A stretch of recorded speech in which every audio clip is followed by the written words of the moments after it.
राजस्थान के भूगोल के अंतर्गत आज हम राजस्थान की आबहवा प्रणाली एवं झीलों के बारे में पढ़ेंगे। सर्वप्रथम यह आता है कि आबहवा किसे कहते हैं। राजस्थान में छोटी बड़ी अनेक नदियाँ प्रभावित होती हैं। इनकी सबकी आबहवा प्रणाली है। आबहवा प्रणाली से आशय है जल आबहवा प्रणाली किसी क्षेत्र की मुख्य नदी और उसकी सहायक नदियों द्वारा निर्मित एक प्राकृतिक व्यवस्था है जो धरातल के ढाल के संदर्भ में नदी के बहाव क्षेत्र को अभिव्यक्त करती है। किसी नदी और उसकी सहायक नदियों के जल आबहवा प्रणाली की सीमा उसके जल विभाजक द्वारा निश्चित होती है। जल विभाजक से घिरा क्षेत्र एक नदी का प्रवाह क्षेत्र अथवा संग्रहण क्षेत्र कहलाता है। प्रायः संग्रहण क्षेत्र का विस्तार नदी अपने सामर्थ्य के अनुसार करती है। राजस्थान में कई छोटी बड़ी नदियाँ प्रभावित होती हैं। इन नदियों का यहाँ की धरातलीय संरचना का विकास में महत्वपूर्ण योगदान रहा है। साथ ही भूगर्भिक संरचना, ढाल और ऊंचाई द्वारा यहाँ की नदियों का आबहवा तंत्र निर्धारित हुआ है। राजस्थान के आबहवा तंत्र को हम जल निस्तारण के आधार पर 3 भागों में विभाजित करते हैं, जिसमें पहला अरब सागर में गिरने वाली नदियों का, दूसरा बंगाल की खाड़ी में गिरने वाली नदियों का, तीसरा आंतरिक प्रवाह तंत्र।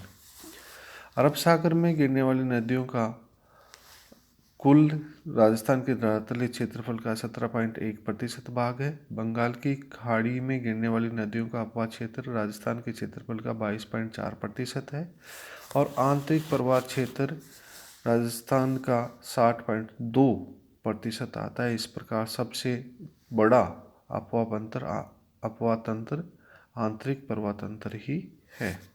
अरब सागर में गिरने वाली नदियाँ। अरब सागर में गिरने वाली नदियाँ में सर्वप्रथम लूनी नदी आती है। राजस्थान के बांगर प्रदेश के दक्षिणी भाग में केवल एक महत्वपूर्ण नदी लूनी है। लूनी नदी का उद्गम अजमेर के नाग पहाड़ से है।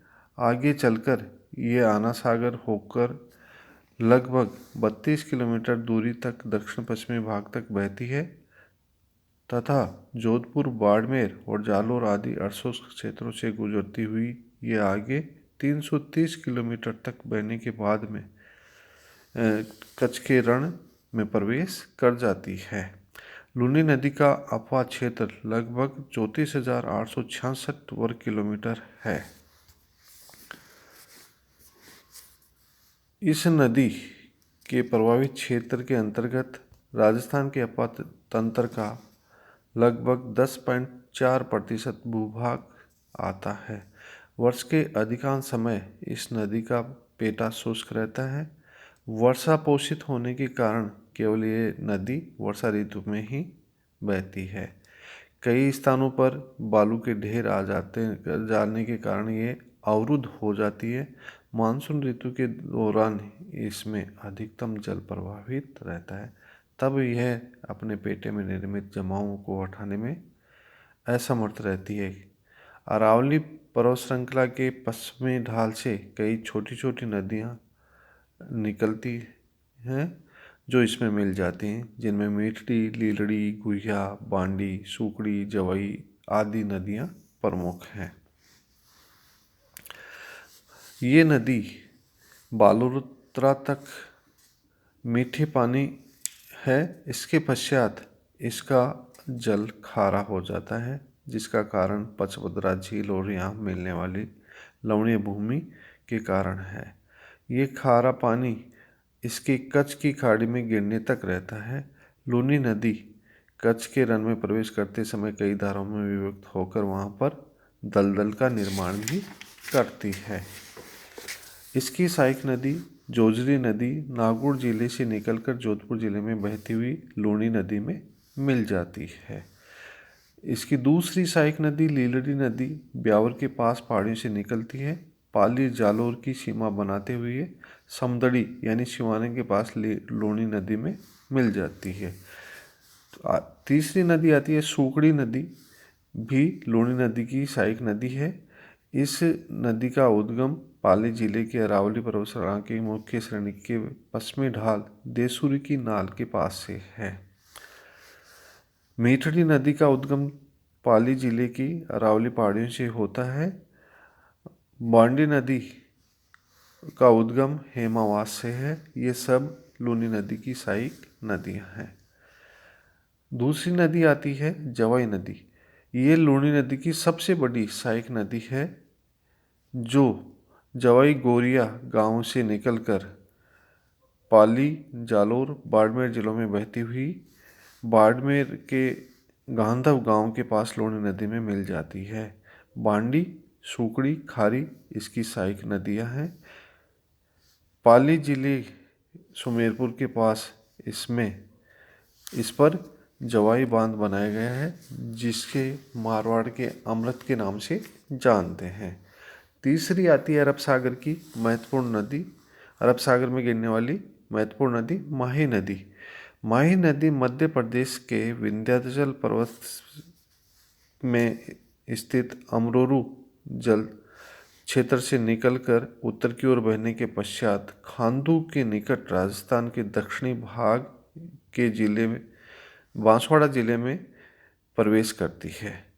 यहाँ पर उल्टा यू टर्न बनाकर गुजरात में प्रवेश कर 576 किलोमीटर दूरी बहने के पश्चात खंबात की खाड़ी में गिर जाती है।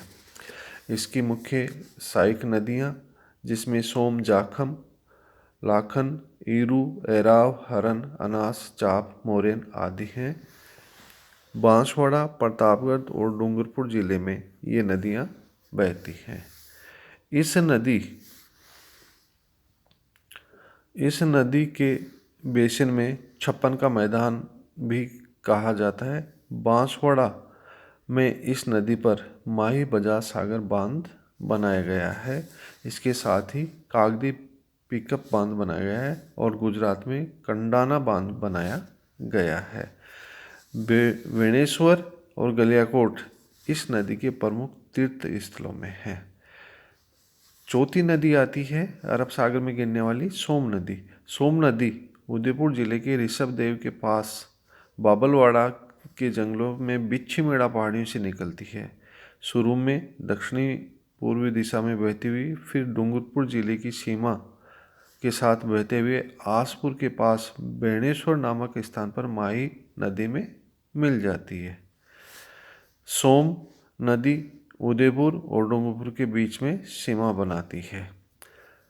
इसकी प्रमुख सहायक नदियाँ, जिसमें जाखम, झामरी, साबरी, गोमती, सारणी आदि हैं। पांचवी नदी जाखम नदी है, जो अरब सागर में गिरती है। ये नदी प्रतापगढ़ में छोटी सादड़ी के निकट माता के मंदिर के पास में भूगर्भ से निकलती है। इसके पश्चात प्रतापगढ़ और उदयपुर जिले में बहती हुई सोम नदी में मिल जाती है। इसकी सहायक नदी करमाई और सूकली है। अन्य बंगाल की खाड़ी में गिरने वाली नदियों में पश्चिमी बनास, जो अरावली के पश्चिमी ढालों से निकलती है। साबरमती नदी, जो उदयपुर के समीप से निकलकर बहती हुई है। अनास नदी, जो आम्बेर गांव के से निकलकर आगे बांसवाड़ा में प्रवेश करने के बाद में गलियाकोट के पास में बहती हुई आगे निकल जाती है। मोरेन नदी, सेई नदी और वाकर नदी ये नदियां हैं जिनका जल भी अरब सागर में गिरता है।